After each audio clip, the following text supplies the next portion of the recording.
Hello, good morning. It's Monday the 14th. I'm FX Plu and isn't it just romantic this morning?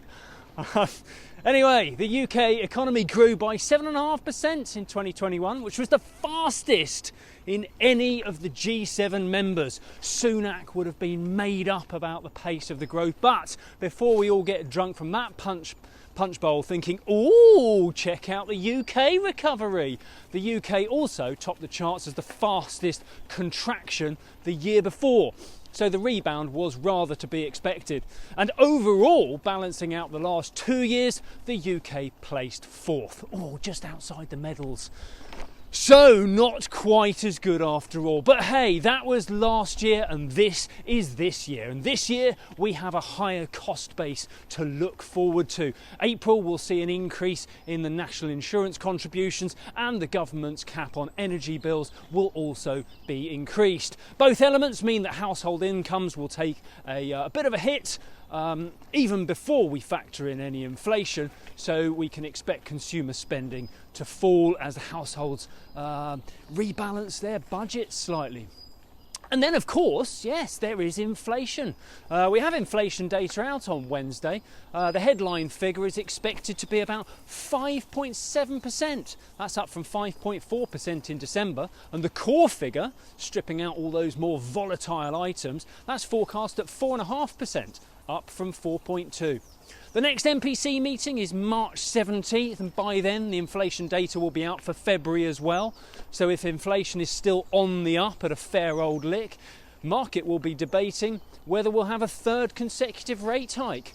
For now, the hope is that the 2 rate hikes we've had so far will start to filter through and the MPC can take a breather for a month or so.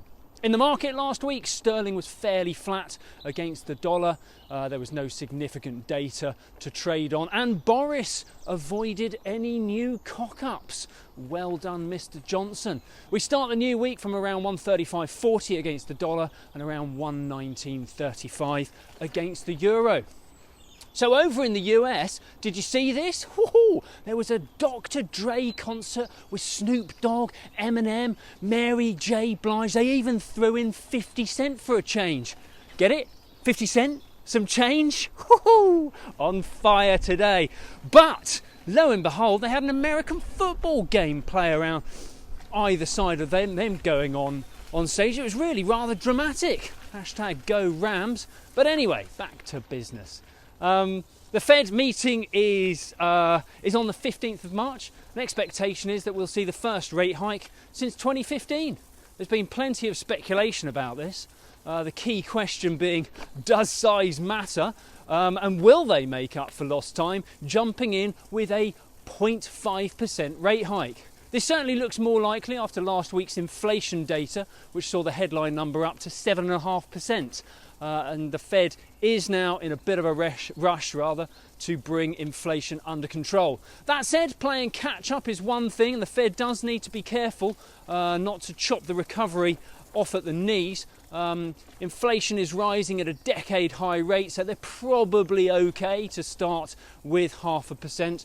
But we'll see. They know better than me. The dollar index kicks off the new week from around 96, and euro dollar is 113.45. That's a bit slippery. And that's it from me to end the week in the end zone.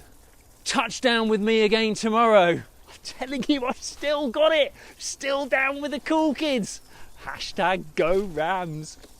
If you do not have a clue, then just tweet through and ask FX Blue.